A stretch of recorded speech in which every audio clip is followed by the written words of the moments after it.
So we're here to talk about Joseph Smith and the brethren that were freed/escaped here with these boundaries. So I'm going to refer to this a lot, so I can stay on track because there's so many side stories. There's different accounts of what went on. So I might say things you might think, well, I have a different account of that. You can share it through at the end, but the different things I read. So this is what I've come up with. So I want us to enjoy. And as doing this, I try to go from A to Z as clear as we can. So I want to stay on track, stay on par with what we're trying to do. So I want to go through the who's, what's, the when's, the where's, and the why's about this whole experience. So, but before we do that, just some background about Joseph Smith and Liberty Jail, the experience. Things I didn't realize until I actually studied it. So we know that Joseph Smith and his brethren were arrested around the end of October, early November. October 31st, November 1st, that time frame. There's a lot of skirmishes between the state militia of Missouri and the members of the church. Okay, a lot of them, houses being burnt down on both sides. There was a battle down there at the river. So there's a lot going on. So Governor Boggs had a plan. And I joke around saying it was a threefold plan of Governor Boggs. Okay, he wanted to, one, quote, subdue the Mormons. He wanted to, arrest their leaders. And three, he wanted to expel all the Mormons from the state. And then instead of doing, he established the extermination order. Okay, so that was his plan to do that, and he was effective in that. Okay, as a leader's point of view, you got to give credit for that, right? So they arrested end of fall, early November, or early winter. So I always thought, well, why the heck do they have to wait from that time frame and wait all the way until spring to finally hear the trial? And so what it was there was no courts convening. So we had to wait until spring for the courts to reconvene. Hence, they had to stay all the time in prison. Well, why couldn't they close bail? They were being charged for treason. Okay? So treason is an unbailable offense. So there was no bail for Joseph Smith and his brethren. So they were stuck in prison. Okay? And they were there from November, December, January, February, March, part of April. Okay? And we know how Mother Nature is around here. She's got a sick sense of humor. Okay? Winters here are brutal. I'm from Los Angeles originally. Okay? She loves Californians. I don't know why, but winters there are perfect. Out here they're not so perfect. Okay? So we know the Liberty experience, how hard that was for them, and weather played a big part in that. Okay? So the whole Liberty experience from start to finish was a miserable time for the brethren. Okay? Time of refining, as we know, but for most it was very hard and difficult. So we know who the five brethren were. The five main brethren that were arrested, who were in Liberty Jail, that duration, was our prophet Joseph Smith, his older brother Hiram Smith, there was Caleb Baldwin, there is Lyman White, and then we also have Alexander McCrae, okay, which Sydney, right? Initially, yeah, for a little while he was sick and got a order, got his way out of it. But for that 5 months and change, those main five brethren were the main ones. And of course, we know that a descendant of Alexander McCrae is standing next to us. Okay, so we're going to hear from him next, which I think is fascinating. Also, too, those others that played a big part were the guardsmen. We'll talk about them towards the end of this. So, now what was all this? Okay, what led up to the experience here in Yellow Creek? Okay, I have to think it was a trek. Okay, / the escape at the end. Okay, so April 6th. Is when they're finally leaving Liberty. Okay, kind of a cool day, right? Perspective. Okay, they're leaving Liberty and they're being sent to Daviess County, which is up in Gallatin. And Daviess County, or Liberty to Gallatin, okay, is a long walk. So I don't think they had any Doc Martens back then or anything that would soothe their feet, but it was a long walk. I think you have the mileage, right, and all that. Okay, so by foot, by wagon. That was the first part of the trek. They made it to Gallatin. They were there in Gallatin. They actually started trial in Gallatin. Okay, and the judge who was there, Judge Birch, I'll say Birch, he approved a change of venue for Joseph Smith and the brethren.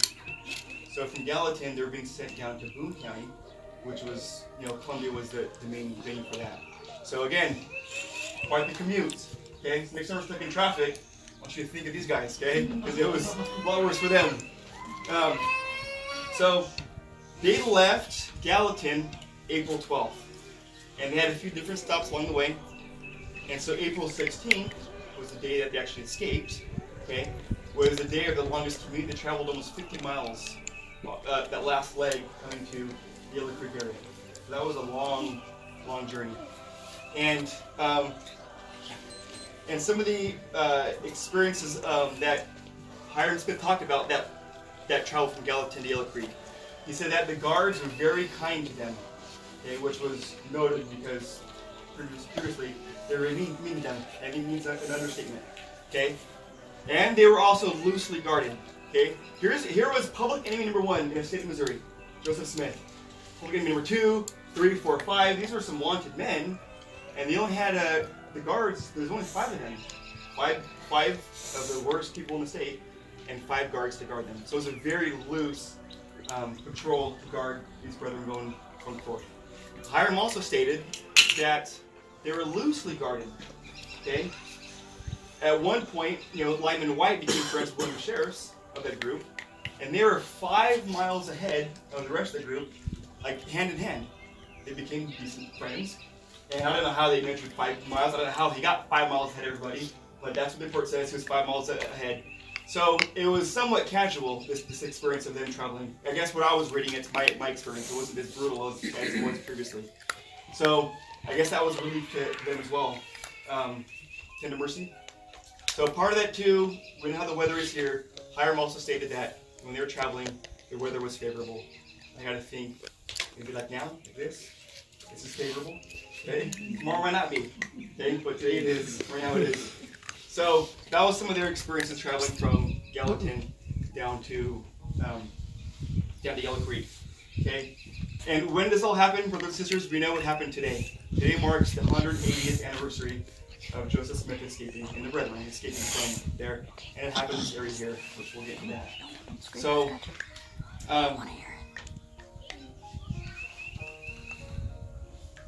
this last leg of the trip from Gallatin to here was, as stated, probably between 40 and 50 miles, up to 50 miles, okay?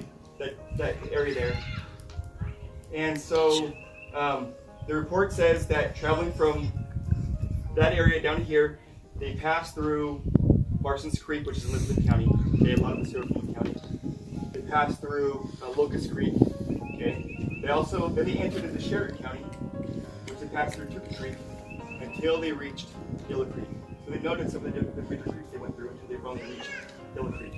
Okay, so they're actually here in this vicinity, and a lot of historians believe that the location of where they were freed was actually in this vicinity here, is what they come to the conclusion. Now there's different historians, there's different accounts, but we'll look at some of the different key points of why they believe it happened in this area here.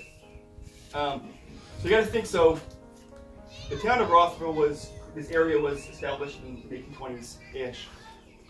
So that could have been a good indicator of them traveling for so long, then stopping. And there's a town nearby, somewhat nearby. I don't know how big it was, I don't know what was here. But there could have been something nearby that they could have gotten food and supplies from. Okay, that's one key point. Another key point is the highway connecting Rothville and Keatsville, which is the next major stop in there, which would be the next major stop, is not far from here. So they were in the distance. The next major road headed down would have been close to here. And of course, most importantly, water is the most important thing. So the last body of water before they hit the next highway would have been Yellow Creek. Okay. And then something notable too when you put two together, maybe this was a good place to camp. Okay. A side note, when the Kirtland Saints left Kirtland in 1838, okay, they traveled from Kirtland, Ohio, and made it all the way here to Missouri. Adam Montana was their location. But they came through here and they camped here at Yellow Creek. This is probably a camping spot. There's a lot of them. Okay? And their description is even more detailed, where it says that they camped out where the two forks of the Yellow Creek came together, the one river. Okay? That area is right over here. So if you left here, most of you guys came from that direction. Okay? If you left here, you wanted to see it, you take Highway E, you head down maybe a few hundred yards. You're going to have, there's a bridge there. There's a creek. That's the first bridge. Maybe another 100 yards past that is the next creek. Okay, they're both yellow creeks. This one. Okay, and then you can't see with the naked eye, but right past that, heading south, is where the creeks come together. So that's where they camp. So could this have been a possible camping spot for people that were passing through between Peaksville and other beach areas? It could have been. So some of the reports that I read that said it's probable that Joseph Smith and his brethren camped at the same location that the Kurtville camp had camped out 6-7 months prior. So it is safe to say, well, in my opinion, that is probably a good spot down here where they had camped. Last body of water before you hit there, the town here, the highway, and it was probably a decent spot for people to stop. There were coming and going. So if that being the case, then we're literally in the same location that Joseph Smith and the brethren were when they made their great escape. So and about their escape. So how the why and the how they escaped. Okay. Backtrack a little bit. When they were coming down from Gallatin to Yellow Creek, okay, they passed through Chillicothe. And if anybody here took the 36 from this direction, you're going to pass through Chillicothe. Okay? In Chillicothe, the prisoners stopped and bought a jug of whiskey. Okay? And the idea was to get this whiskey and use it on the guards. Okay? Layman's terms, get the guards drunk and make our escape. Okay? First time that ever happened? No, we know about it in the Book of Mormon. That also happened. Okay? So, of course, that's probably a historic thing. You want to get your way, slip him something he shouldn't be drinking. So anyway, so they bought that, and they actually administered that to the guards the night of April 16th. Okay, and in Hiram Smith's words, he says, there's 5 of them, 3 of the guards drank pretty freely of the whiskey. They also went to bed and were soon asleep. The sheriff and another guard provided them, the prisoners, with 2 horses and even helped them load the animals and their belongings. So part of the guardsmen goes to sleep. Okay? The other few guards says, "Get out of here."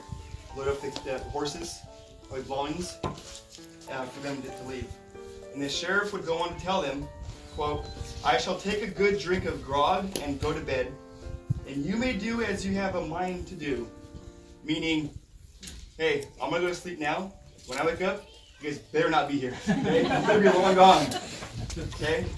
So, that's what happened. And Joseph Smith goes to report by saying, Joseph Smith said, "This evening our guards got intoxicated. We thought it a favorable opportunity to make our escape. Knowing that the only object of our enemies was our destruction, we thought that it was necessary for us, inasmuch as we loved our lives, and did not wish to die by the hands of murderers and assassins. Accordingly, we took advantage of the situation of our guard, and we departed. And that night we traveled a considerable distance." So when they left, like I mentioned, quick getaway, there was 2 horses and 5 men. Okay, and it goes and say that they didn't double ride together. Okay, it was 2 men on horses and 3 walked. Okay, or walked or jogged. I don't know how fast they're going, but they were quick to get out of there. And it was going to say that Joseph Smith volunteered to walk first, and he'd been in the mud before they made their escape. His feet were muddy. So he quickly threw on his boots and made haste and got out of there. And they went 15 miles before they stopped for water. They went through prairies.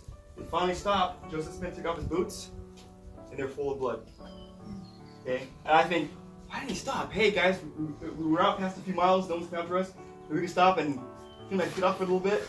I think maybe they were that nervous, that scared. Is the adrenaline going? Is this get out of there and your levels rise, you don't feel a lot of pain? I don't know. I'm trying to think of what he went through, but that's what the report says. So I can imagine the rest of the trip back here over to Quincy would have been a little bit difficult as well. So, and when they traveled from Yellow Creek to Quincy, they took the back roads and they used fake names, making their way through the different towns so they wouldn't be caught.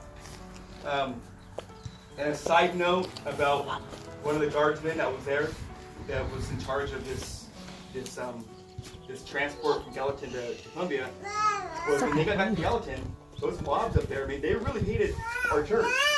lot of the fighting in Gallatin. And so they were really mad, and they did some really bad things to some of these guardsmen. And one of them died as a result. It was a few years later from his injuries that he had suffered from that experience. So he ended up giving his life. So towards the end of all this, okay, Joseph escaped, the brethren escaped. I joke around saying this is the conspiracy theory of it all. Okay, there's a lot of reports about why they let it escape. Why did the guard just say, "Hey, we'll let you guys escape"? The most wanted men in Missouri, we're gonna let you guys go. Who cares what the consequences are for afterwards? You know, it had been a reason why. So some of the reports that I had read, these are reports, different eyewitnesses and accounts, and there's a lot of different accounts of what took place back in those days.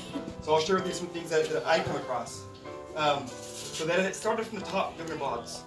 Okay, and this is what Hiram Smith said that a jailer told him. Okay, when they're in Liberty, the jailer at Liberty told us that the whole plan was concocted by the governor down to the lowest judge in the upper country. He told us that the governor was now ashamed of the whole transaction and would be glad to set us at liberty if he dared to do it. But, said he, you need not be concerned, for the governor has laid a plan for your release. He also said that Judge Birch, who was the judge in Gallatin that transferred them, was appointed to be circuit judge on the circuit passing through Davis County, Gallatin, and that he was instructed to fix the papers so that we would be sure to be clear from any ignorance in a very short time. That he imagine the motive. Okay, so that was the first thing. The next one was the judge in Gallatin was the prosecutor that was prosecuting him in Richmond before that, months prior. So was he no, can't use words. Okay, did he like the Saints? Probably not. So when I saw when he granted that approval to go from Gallatin to Wood County, that was a pretty big thing.